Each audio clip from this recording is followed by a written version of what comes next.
Hotel ini sudah kami kepung. Silakan diri baik-baik.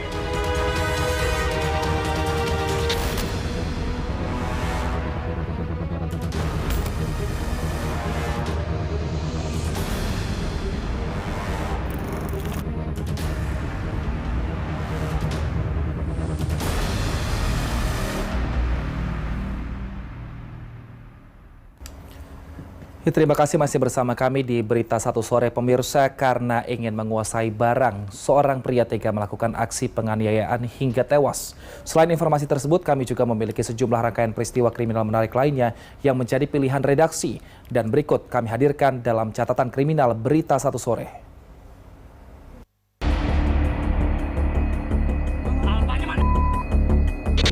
Hotel ini sudah kami kepung. Silakan diri baik-baik.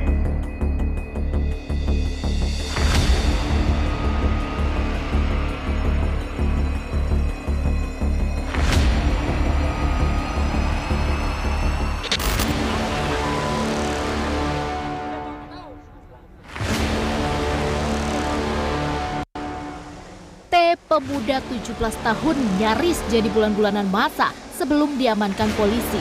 T ditangkap polisi dalam pelariannya di Desa Timbau, Kabupaten Kutai Kartanegara, Kalimantan Timur. T dikejar polisi setelah membunuh seorang remaja yang jenazahnya ditemukan terbungkus karung dan dibuang di dalam parit di Samarinda. Pelaku langsung dibawa ke kantor polisi dan dimintai keterangan terkait motif dari tindakan keji yang dilakukannya. Operasi Polres Samarinda dengan unit Reskrim Polsek Samarinda ini telah berhasil mengamankan satu orang pelaku yang diduga melakukan percobaan pembunuhan diamankan di wilayah Tenggarong. Dan saat ini yang bersangkutan sudah ada di Polres Samarinda.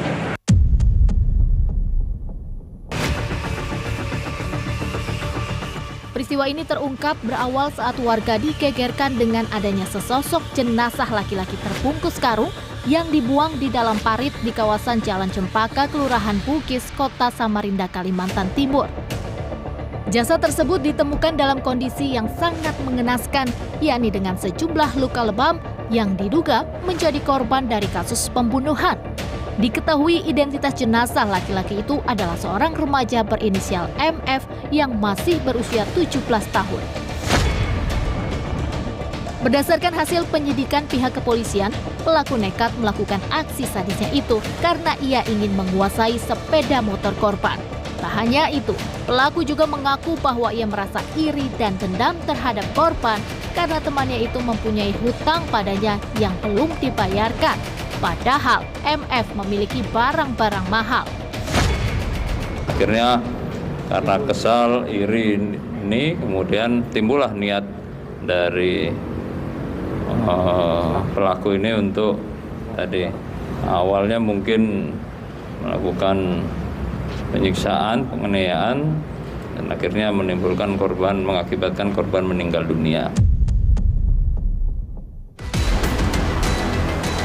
Guna mempertanggungjawabkan perbuatannya, kini pelaku sudah ditetapkan sebagai tersangka dan dilakukan penahanan di Mapolres Samarinda. Tersangka dijerat pasal 340 subsider 365 ayat 3 subsider 338 KUHP dengan ancaman hukuman seumur hidup atau paling lama 20 tahun penjara.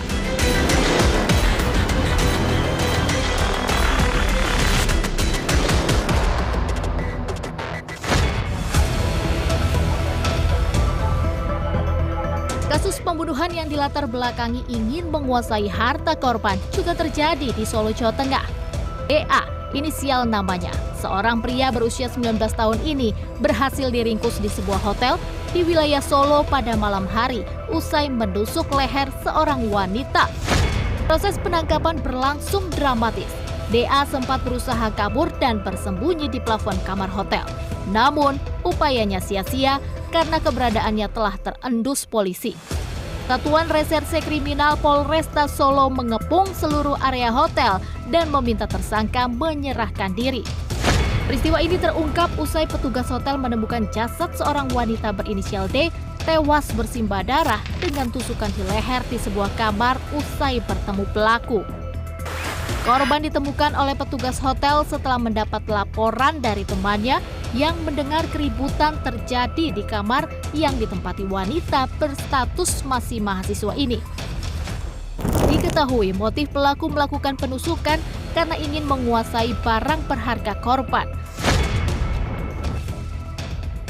Saat itu kami langsung melakukan pemeriksaan setelah kami berhasil tangkap bahwa murni tersangka atau saudara D ini ingin menguasai harta korban.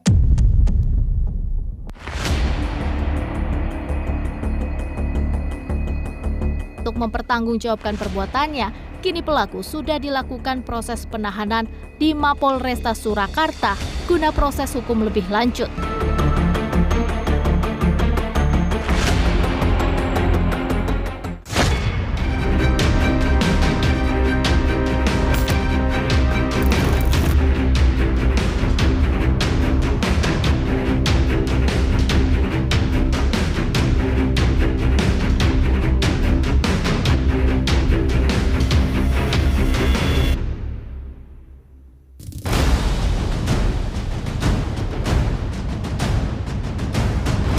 Inilah detik-detik di saat warga melerai aksi perkelahian yang terjadi antara kedua orang pria di Kabupaten Jeneponto, Sulawesi Selatan. Saat dilerai warga, keduanya tampak terlihat bersimbah darah usai terlibat perkelahian hingga saling tebas di tengah area persawahan. Akibat insiden berdarah itu, satu orang pria yang bernama Sandai tewas saat dibawa ke puskesmas terdekat untuk menjalani pemeriksaan. Sementara, satu orang lainnya berhasil selamat dan ditetapkan menjadi tersangka terkait tewasnya korban. Terduga pelaku yang sudah kita amankan itu memukul satu kali ke arah muka korban Melagi Sandai. Jadi dari akibat kejadian ini semuanya mengalami luka.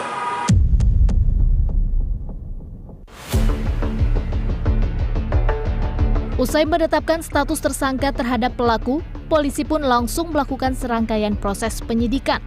Polisi melakukan olah TKP dan melakukan pemeriksaan terhadap saksi-saksi maupun tersangka. Dalam keterangannya, polisi mengatakan bahwa peristiwa maut itu terjadi usai pelaku dan korban bersama-sama menenggak minuman keras di salah satu rumah warga setempat. Saat itu pelaku dan korban sempat terlibat perselisihan hingga akhirnya terjadi cekcok mulut yang tak bisa dihentikan. Akibatnya pelaku yang ketika itu masih terpengaruh minuman keras pun langsung mengeluarkan sebilah parang dan menebas korban pada bagian kepala hingga tewas bersimbah darah. Sesuai dengan paket yang kita kumpulkan, ya, awalnya itu mereka sama-sama minum ya, di tempat yang memang dia sering tempati.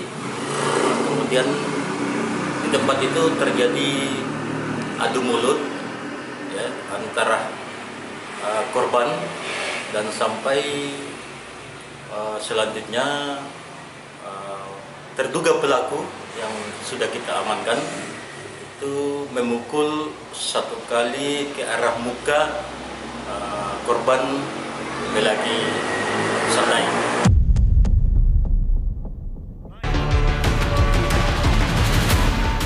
Akibat perbuatannya, kini tersangka sudah dilakukan proses penahanan di Mapolres Jeneponto untuk proses hukum lebih lanjut. Tersangka dijerat pasal 351 ayat 3 subpasal 338 KUH Pidana dengan ancaman di atas 5 tahun penjara. Polisi juga mengamankan sejumlah barang bukti terkait peristiwa tersebut, diantaranya 2 bilah parang yang digunakan oleh pelaku maupun korban dalam insiden berdarah ini.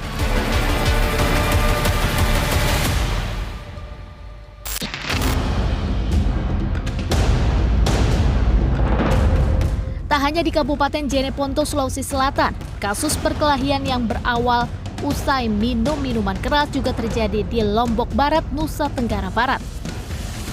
Ferry Yuniar Purban namanya, seorang pria berusia 51 tahun ini terpaksa digelandang ke Polres Lombok Barat usai melakukan aksi pemukulan serta penembakan terhadap temannya hingga tewas. Peristiwa ini terjadi saat pelaku dan korban usai melakukan pesta miras dan berburu tupai di Dusun Tanah Empet, Kabupaten Lombok Barat. Ketika itu, pelaku yang pulang dalam kondisi mabuk parah melihat korban sedang terjadi cekcok dengan anaknya.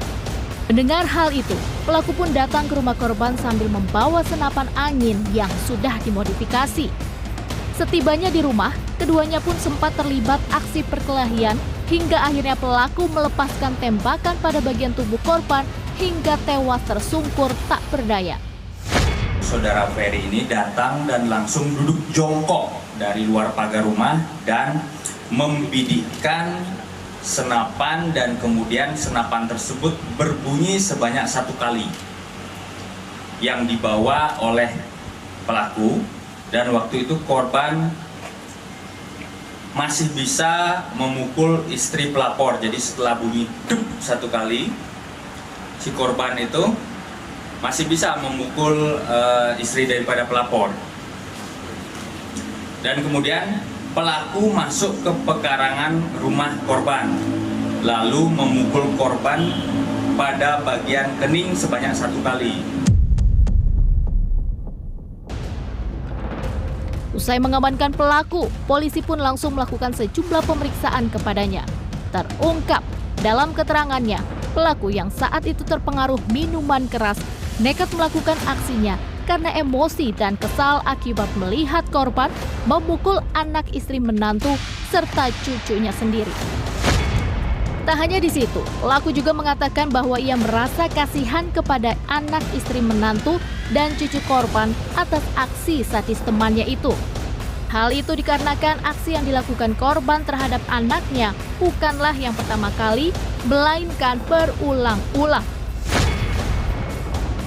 Kawan di sana aja, Pak. Kawan lama? Kenal gitu kan, tidak kawan lama. Selama saya sering minum di sana, 3 tahunan hampir setiap hari dia pukul anak menantunya. Pernah saya lihat jam 11:30, jam 12 anak cucunya masih kecil, bayi itu Pak, sama anaknya 2. Cucunya itu dari pantai, itu kasihan saya lihat Pak, hampir sering itu.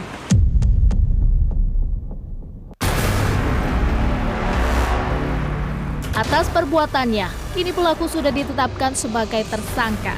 Tersangka terancam pasal 340 KUHP tentang pembunuhan berencana dengan hukuman mati atau penjara seumur hidup atau penjara selama-lamanya 20 tahun atau pasal 338 KUHP tentang pembunuhan dengan hukuman penjara selama-lamanya 15 tahun atau pasal 351 ayat 3 KUHP tentang penganiayaan yang mengakibatkan mati orangnya dengan hukuman penjara 7 tahun.